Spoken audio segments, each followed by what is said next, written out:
the chase and the hunt, and I set the pace when I'm running. I always take what I want and I always give it 100. Don't need a bank, no I'm funded. Play the game like it's nothing. I'm always thankful for something. Don't take for granted, stay humble. Now wake up, it's time to look at the enemy. Look in the mirror if he is no friend to me. It's not working out, maybe it's the chemistry. It's time to... कहानी शुरू होती है और हम देखते हैं भोसड़ा विनाशक को, जिसे हाथ गाड़ी चलाना बहुत पसंद है। वो बताता है कि मैं उन चूतियों जैसा नहीं हूँ जो फटाफट हिलाकर ठंडे पड़ जाते हैं। मैं हमेशा फोटोज से शुरू करता हूँ और मैं जितना ज्यादा इन फोटोज को देखता हूँ मेरी वीडियोस देखने की उतनी ही इच्छा करती है, और मैं तब तक अपने हथियार को हाथ तक नहीं लगाता जब तक मुझे सही वीडियो ना मिल जाए। और जब वो मुझे मिल जाती है तो मैं अपने हथियार को इतना हिलाता हूँ कि मेरे हाथों की लकीरें घिस जाती है। वो बताता है कि मैं अपनी जिंदगी में बहुत ही कम चीजों की परवाह करता हूँ, जैसे मेरी जिम, साफ सफाई, मेरी कार, मेरी फैमिली, चूतिए दोस्त, छिनाल लड़कियां और गुलाबी फिल्में। दरअसल भोसड़ा विनाशक एक ऐसा इंसान है जिसे असली घचाघच से ज्यादा गुलाबी फिल्में देखने में मजा आता है। फिर रात को ये बार में जाता है जहाँ पर ये और इसके नल्ले दोस्त लड़कियों को देखकर रेटिंग दे रहे होते हैं। तभी वहाँ पर उसके दोस्तों को एक चाइनीज लड़की पसंद आ जाती है। भोसड़ा विनाशक कहता है कि अबे चूतियों, पहले तुम इसका आगे पीछे का सामान तो देख लो, फिर इसे रेटिंग देना। इसी दौरान भोसड़ा विनाशक की नजर एक लाल परी पर पड़ती है जो कि एकदम पटाखा होती है और इसका नाम होता है बकलंडी भड़वी। तभी कालिया कहता है कि मुझे तो वो चाइनीज माल ज्यादा पसंद आया। भोसड़ा विनाशक कहता है कि हाँ, तुझ जैसे चूते को तो ऐसी ही लड़की पसंद आएगी जिसके शरीर के साथ साथ उसका सामान भी पतला हो, और जब तू उसके बब्बे दबाने जाएगा तो तेरे हाथ में सिर्फ 2 नींबू ही आएंगे। और अगर तुम्हें इस लड़की का सामान पसंद नहीं आया तो भोसड़ी वालों तुम लोग छक्के हो। इसके बाद भोसड़ा विनाशक उस लड़की से बात करने उसके पास जाता है, जिस दौरान उन दोनों की नजरें मिलती हैं और फिर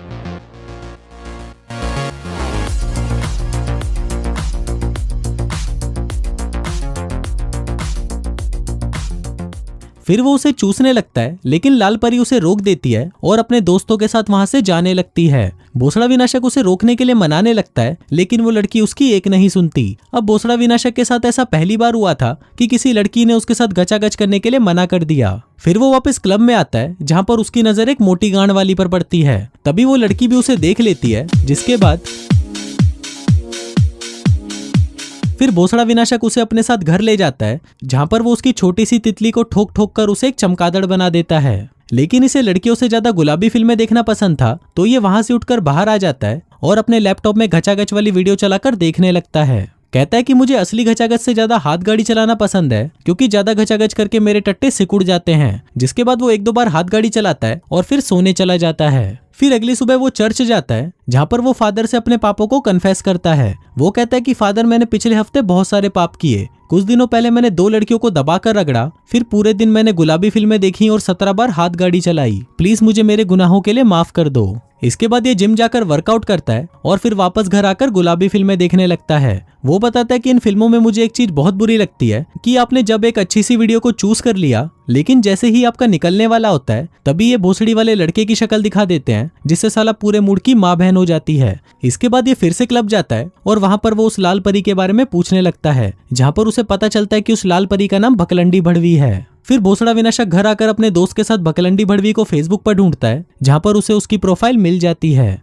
फिर ये भड़वी को मिलने के लिए बुलाता है, जहाँ पर वो भोसड़ा विनाशक से पूछती है कि तुम्हें मेरी प्रोफाइल कहाँ से मिली। भोसड़ा विनाशक कहता है कि उस रात तुम्ही ने तो मुझे अपना नाम बताया था। भड़वी कहती है कि नहीं, मुझे अच्छे से याद है, मैंने तुम्हें अपना नाम नहीं बताया, और देखो तुम मुझसे जितना सच बोलोगे उतना ही खुश रहोगे। वो पूछता है कि तुम मुझे खुश कैसे करोगी। भड़वी कहती है कि इतनी भी जल्दी क्या है, अभी तो बहुत वक्त है। तभी भोसड़ा विनाशक उसे बता देता है कि मैंने तुम्हारे बारे में पता लगाया था। अभी सुनकर बकलंडी भड़वी खुश हो जाती है और उससे पूछती है कि क्या तुम्हें मूवीज देखना पसंद है। अब ये दोनों मूवी देखने जाते हैं, जहाँ भोसड़ा विनाशक हमें बताता है कि मुझे मूवीज देखना पसंद नहीं। मैं मूवीज तब देखता था जब मैं छोटा था, लेकिन जब से मैंने गुलाबी फिल्में देखी मैंने मूवीज देखना बंद कर दिया। अब ना चाहते हुए भी भोसड़ा विनाशक को ये फिल्म देखनी पड़ती है। लेकिन वहीं बकलंडी भड़वी ये फिल्में देखकर बहुत खुश होती थी, क्योंकि उसे भी एक ऐसी लाइफ चाहिए थी जिसमें एक लड़का उससे सच्चा प्यार करे और फिर उन दोनों के बीच में एक लंबी चुदाई मतलब जुदाई, और फिर लास्ट में वो दोनों शादी कर लें। इसके बाद हम भोसड़ा विनाशक को देखते हैं जो चर्च जाता है। फिर वो फादर को बताता है कि मैंने पूरे हफ्ते किसी के साथ भी गचागच नहीं किया, सिर्फ मैंने एक ही लड़की को किस किया, जिसके बाद मैंने गुलाबी फिल्में देखी और 22 बार हाथ गाड़ी चलाई। प्लीज मुझे इन गुनाहों के लिए माफ कर दें।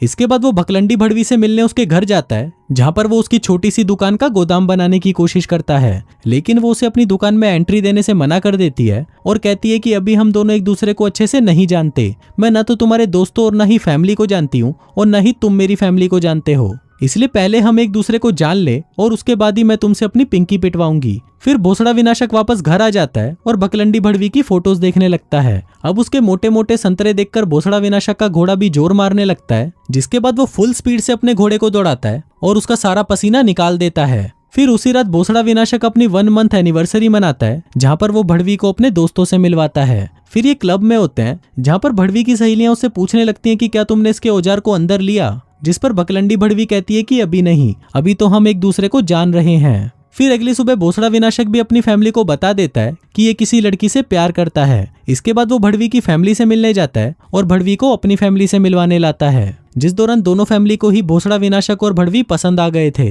इसके बाद भकलंडी भड़वी के कहने पर भोसड़ा विनाशक नाइट क्लासेस शुरू कर देता है, क्योंकि ये सिर्फ एक बारटेंडर था और भड़वी चाहती थी कि अपनी पढ़ाई पूरी करके एक अच्छी सी जगह जॉब करे। फिर एक रात जब ये क्लास के लिए जा रहा होता है तो इसे क्लास के बाहर एक रोती हुई लड़की दिखाई देती है, लेकिन भोसड़ा विनाशक उसे इग्नोर कर देता है और अंदर चला जाता है। अब आज की रात वही हसीन रात थी जिसके लिए भोसड़ा विनाशक कई हफ्तों से तड़प रहा था। उस रात भकलंडी भड़वी उसके पास उसके घर आती है, जिसके बाद भोसड़ा विनाशक उसकी छोटी सी गुफा को खोद खोद कर उसे एक गहरी सुरंग बना देता है, लेकिन भोसड़ा विनाशक की वही आदत उसे चैन नहीं लेने देती। वो बाहर आता है और अपने लैपटॉप में गुलाबी फिल्में देखकर मुट्ठ मारने लगता है, लेकिन तभी भड़वी भी वहां पर आ जाती है और कहती है कि बहनचोद ये क्या बकचोदी है। अब भोसड़ा विनाशक की भी फटकर 464 हो जाती है और वो कहता है कि बेबी मैं तो सिर्फ ईमेल्स देख रहा था। भड़वी कहती है कि नहीं, तुम गुलाबी फिल्में देख रहे थे।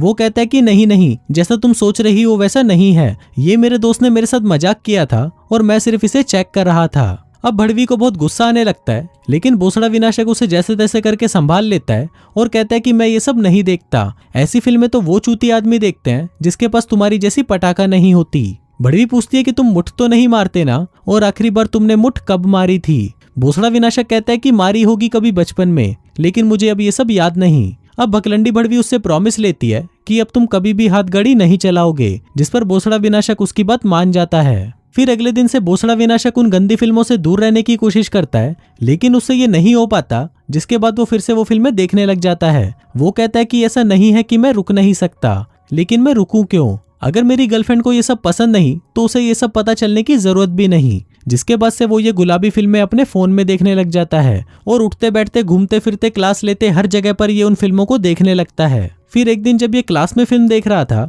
तो वहां पर वही लड़की आती है जो उस दिन क्लास के बाहर रो रही थी। वो पूछती है कि क्या तुम गंदी फिल्में देख रहे हो, जिस पर भोसड़ा विनाशक कहता है कि नहीं नहीं, ये तो मैं क्राइम पेट्रोल का नया एपिसोड देख रहा था। जिसके बाद वो लड़की उसके पास ही बैठ जाती है और उसका दिमाग चाटने लगती है। फिर अगले दिन भोसड़ा विनाशक फिर से चर्च जाता है, जहाँ पर वो बताता है कि इस हफ्ते मैंने 7 दिन भड़वी की दबा कर ली, पर अब मैंने गुलाबी फिल्में देखनी छोड़ दी है, जो कि ये एकदम झूठ बोल रहा था। इसके बाद वो भकलंडी भड़वी के साथ एक स्टोर में कुछ सामान लेने जाता है, जहाँ पर वो उससे कहता है कि तुम मुझे बिलिंग काउंटर पर मिलो, तब तक मैं कुछ साफ सफाई का सामान ले लेता हूँ। लेकिन तभी भकलंडी भड़वी कहती है कि नहीं नहीं, तुम ये सब काम नहीं कर सकते, ये बहुत एम्बैरेसिंग है। वो कहती है कि तुम्हें साफ सफाई अब खुद नहीं करनी चाहिए, क्योंकि अब तुम बड़े हो चुके हो, इसलिए अब से मैं रोज तुम्हारे घर पर अपनी मेड को भेज दूंगी, वो तुम्हारे घर को अच्छे से साफ कर देगी। भोसड़ा विनाशक उसे मना करने लगता है, लेकिन भकलंडी भड़वी उसे कहती है कि बस बहुत हुआ, अब तुम इसके बारे में कोई बात नहीं करोगे। अब ये सब देखकर हम समझ जाते हैं कि भकलंडी भड़वी इसे अपने इशारों पर नचाना चाहती है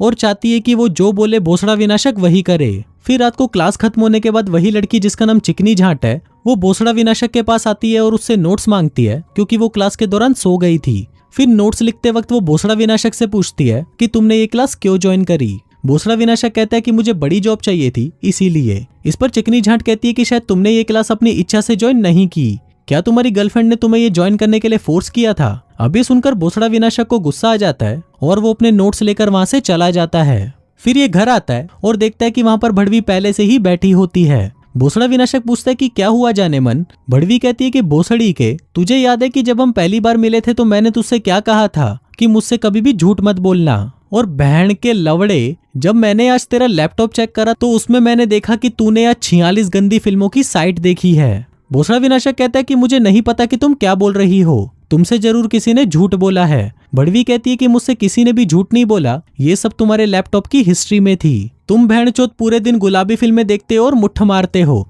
अब भोसड़ा विनाशक घबरा जाता है और उसे सॉरी बोलने लगता है, लेकिन बकलंडी भड़वी उस पर चिल्लाने लगती है और कहती है कि तुम भोसड़ी के कितने बड़े चूतिए हो, साथ ही तुम एक नंबर के घटिया आदमी हो जो ये घटिया फिल्में देखता है और पूरे दिन हाथ गाड़ी चलाता है। अब भोसड़ा विनाशक भी गुस्से में आ जाता है और कहता है कि तुम भी तो वो घटिया फिल्में देखती हो, जैसे तुम वो रोमांटिक फिल्में देखती हो वैसे मैं ये गुलाबी फिल्में देखता हूँ। बकलंडी भड़वी कहती है कि चुप करो, तुम्हारा दिमाग तुम्हारे लोड़े में आ चुका है और तुम पूरी तरह बावली गांड हो चुके हो। और ये बोलकर वो वहां से चली जाती है। अब जैसे ही वो चली जाती है, भोसड़ा विनाशक फिर से वो फिल्में लगा लेता है और अपनी हाथ गाड़ी चलाने का रिकॉर्ड तोड़ने लगता है। अब ये कई दिनों तक अपने रूम में ही रहता है और दिन रात सिर्फ मुट्ठ मारता रहता है। सुबह से रात हो जाती है और रात से फिर सुबह हो जाती है, लेकिन भोसड़ा विनाशक का घोड़ा दौड़ता ही रहता है और बस दौड़ता ही रहता है। फिर कुछ दिनों बाद ये अपने दोस्तों के साथ एक क्लब में जाता है, जहाँ पर इसकी नजर एक लड़की से टकराती है और फिर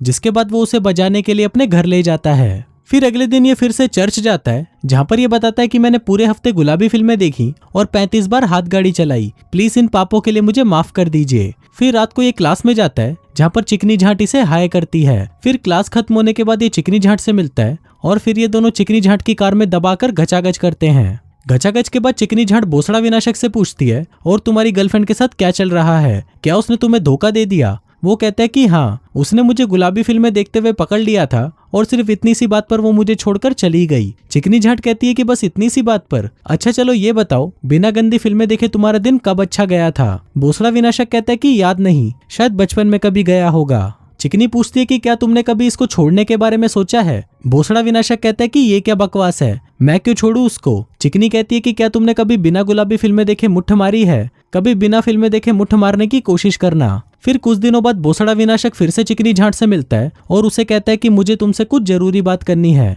अब उन दोनों से ही रहा नहीं जा रहा था, तो चिकनी झांट उसे अपने घर ले जाती है। फिर वहाँ भोसड़ा विनाशक उसे बताता है कि मैंने गुलाबी फिल्में देखना छोड़ दिया है। वो कहता है कि मैं ऐसा करने तो नहीं वाला था, लेकिन तभी मुझे तुम्हारी वो बात याद आई कि क्या कभी मैंने बिना गुलाबी फिल्में देखे हाथ गाड़ी चलाई है। अब मैंने ऐसा करने की बहुत कोशिश की, लेकिन मेरा घोड़ा दौड़ने के लिए खड़ा ही नहीं हुआ। फिर चिकनी झांट उसे नहाने के लिए कहती है और जब वो टॉवल लेने के लिए बाहर आती है तो फिर से रोने लग जाती है। फिर जब भोसड़ा विनाशक नहाकर बाहर आता है तो उससे पूछने लगता है कि क्या हुआ, तुम हर वक्त रोती क्यों रहती हो? इस पर चिकनी झांट बताती है कि मेरे हस्बैंड और मेरे बेटे की कुछ ही दिनों पहले एक एक्सीडेंट में मौत हो गई, जिसको याद करने पर मुझे रोना आ जाता है। अब ये सुनकर भोसड़ा विनाशक को भी बहुत बुरा लगता है।